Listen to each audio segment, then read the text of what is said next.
El curioso diseño de personajes y la influencia de la cinematografía representada en películas y animaciones causaron que Osamu adhiriera dinamismo a sus trabajos, al utilizar recursos como las onomatopeyas, estilizando de forma más realista y natural el cuerpo de los personajes y mejorando el efecto de movimiento en su dibujo. Ellos, los mangakas, aprendieron a hacer que la página fluya, para construir tensión e invocar estados de ánimo, variando en el número de viñetas utilizadas para representar la secuencia. Según el estudioso Frederick Schott, la construcción de una obra de manga destacó por estas características que en su momento fueron llamativas y que en la actualidad son comunes de observar en producciones de este estilo. Se puede reflexionar sobre el manga como un producto cultural, puesto que uno de sus atractivos tiene que ver con el estilo de dibujo, que interactúa con el texto. La variedad de personajes expuestos en las obras permite que sus lectores sean capaces de empatizar e identificarse con ellos, debido a la diversidad fisonómica, distante de la imagen del japonés promedio. Por ejemplo, se recurre a colores extravagantes de cabello y ojos, alteración en la contextura de los personajes, juego con la apariencia andrógina en los estereotipos de género, particulares vestimentas, etc. Según Elena Veiga, en los años anteriores y posteriores a la Segunda Guerra Mundial, la comunidad inmigrante japonesa en territorio brasileño corría peligro por el régimen fascista instaurado, por lo que se dio paso a que el manga se volviera un referente para la preservación cultural del lenguaje y la tradición literaria japonesa. Los Nikkeis fueron creadores de manga, gestando un subgénero japonés brasileño. En cambio, en el trabajo de Buiso se plantea que la popularización del manga radica netamente en su componente comercial de entretenimiento. Un producto cultural se caracteriza esencialmente por el hecho que la necesidad no predomina en el acto de comprar, pero para una novela, un CD o un manga, el acto de comprar parece ser guiada por el placer de gastar. Buisu expone, desde un enfoque económico, que es debido al marketing, la producción en masa y el bajo costo de estas obras, que el manga se vuelve popular. En los Estados Unidos resalta el nombre de Frederick Schott, puesto que fue uno de los primeros traductores del manga al inglés.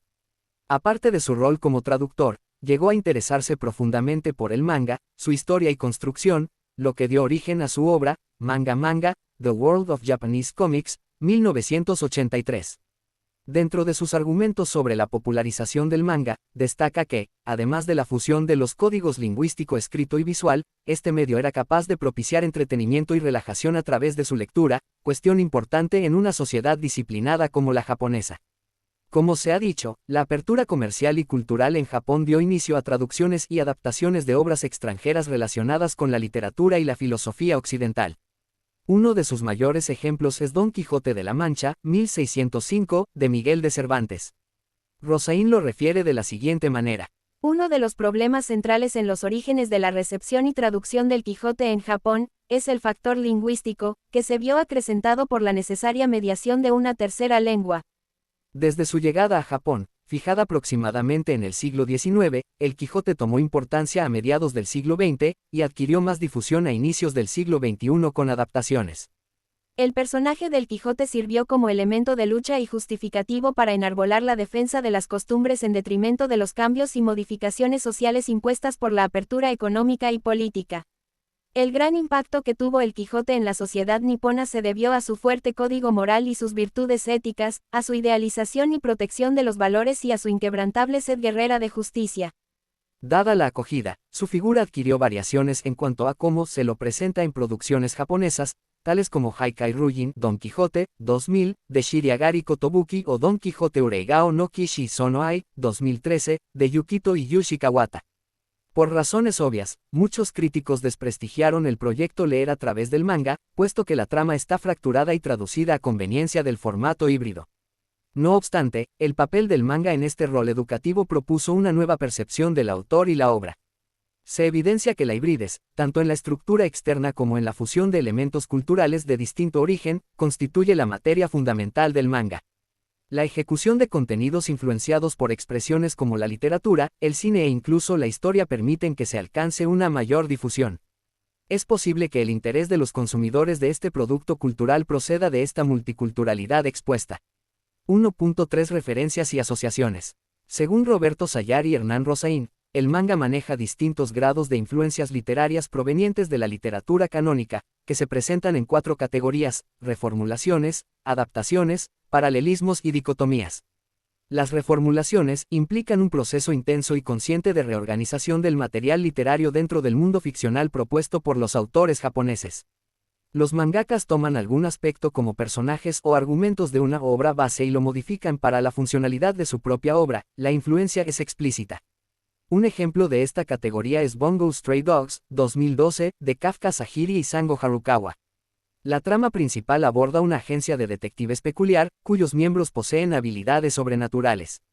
La influencia se da por medio de la caracterización de los personajes. Por ejemplo, un personaje es llamado Edgar Allan Poe y su habilidad se denomina Gato Negro en la calle Morgue, capaz de transportar al lector a la obra que esté leyendo. También se encuentran como personajes escritores japoneses como Akutagawa Ryunosuke, Rampo Edogawa y Dazai Osamu, y otros occidentales, como Fyodor Dostoyevsky, Nikolai Gogol, H.P. Lovecraft, Agatha Christie, entre otros. En la categoría de adaptaciones, el manga se enfoca en la reproducción de la obra base, permitiéndose desde cambios mínimos hasta tergiversaciones a gran escala. Proyectos como Leer a través del manga, de East Press o la colección La Otra H, de la editorial española Herder, sirven de ejemplo. Se trata del traslado de un texto al formato manga, omitiendo, incorporando y acoplando los contenidos a la estructura narrativa. Un ejemplo es Don Quijote Ureigao no Kishizo no Ai, de Yukito Yushi Kawata, que reproduce la figura del Quijote con variaciones y cambios en el desarrollo de la trama, sin dejar de lado el concepto general de la obra cervantina. Por otro lado, los paralelismos consisten en crear un mundo verosímil en el cual lo fantástico puede o no irrumpir, pero que pretende ser similar al nuestro, ya que en él existen las producciones originales en las que estos están basados. Rosaín menciona que, en este caso, los paralelismos son ejecutados desde la metatextualidad, a diferencia de las reformulaciones y las adaptaciones, abordadas a partir de la hipertextualidad. Por ejemplo, en Detective Conan, 1994, de Gosho Aoyama, el mundo literario detectivesco está presente constantemente. Su protagonista, Shinichi Kudo, menciona desde el inicio su admiración hacia Sherlock Holmes. Incluso su seudónimo, Conan Edogawa, hace alusión a dos grandes referentes de la literatura policial, Arthur Conan Doyle y Rampo Edogawa. Con respecto a las dicotomías, se habla de personajes que se presentan como la reencarnación de otro ser, real o ficcional, que ha vuelto a la vida con un nuevo propósito, pero cuyo destino ya se encuentra prefigurado debido a su accionar en el pasado. Un ejemplo de esta categoría es la franquicia de Fate, 2004, de la compañía Type Moon, cuyo mundo ficcional trabaja con personajes como Arturia Pendragon, una reencarnación femenina de Arturo Pendragon, quien saca la espada de la piedra y obtiene a Excalibur. Ella debe pelear junto a otros guerreros como Gilgamesh y Heracles. Es posible considerar que las influencias expuestas son representadas en diferentes grados de asociación por medio de una narrativa dinámica, puesto que el manga es capaz de equilibrar el factor lingüístico con el visual. A pesar de que no se sabe en qué medida el autor conoce la obra base, ello se puede inferir en base al tipo de contenido expuesto en las viñetas. No obstante, nada es certero hasta que el mangaka lo haya asegurado, o que los fanáticos hayan logrado establecer un diálogo claro entre el manga y las obras base. Un ejemplo del segundo caso es realizado en el manga Yakusoku no Neverland, 2016, de Kayu Shirai y Posuka de Misu, a partir del cual surge el texto Aibei Bungakusha to Yomu The Promised Neverland, Yakusoku no Neverland 47, 2020, del escritor japonés Kei Toda, quien forma parte del equipo de Shueisha, editorial que se encargó de la publicación de la obra. En él, se realiza un estudio directo del manga en su relación con la literatura canónica occidental, desde una perspectiva académica, analizando cuestiones como el porqué del título, la doctrina judeo-cristiana, las jerarquías sociales entre reyes y cazadores, los demonios y el lenguaje hebreo, y la literatura occidental, referentes que han sido utilizados a lo largo de la obra para generar misterio. Capítulo 2. Pandora Hearts, un collage. Pandora Hearts es una serie de manga creada por Jun Mochizuki. Aunque debutó como un one-shot en el año 2004, su publicación oficial fue en el año 2006, por medio de la revista Shounen G Fantasy, publicada por Square Enix, una empresa de videojuegos. Actualmente, se encuentra finalizada y posee un total de 104 capítulos, compilados en 24 tankobon, también conocidos como volúmenes recopilatorios. Además, cuenta con productos como anime, novelas ligeras, artbooks, videojuegos y una cafetería temática. Debido al estilo victoriano visible en la ambientación de la obra, se puede inferir que la trama de la historia transcurre en un territorio inglés ficticio del siglo XIX. Al inicio se muestra el día del cumpleaños número 15, que significa un paso a la mayoría de edad del protagonista, Os Vesalius.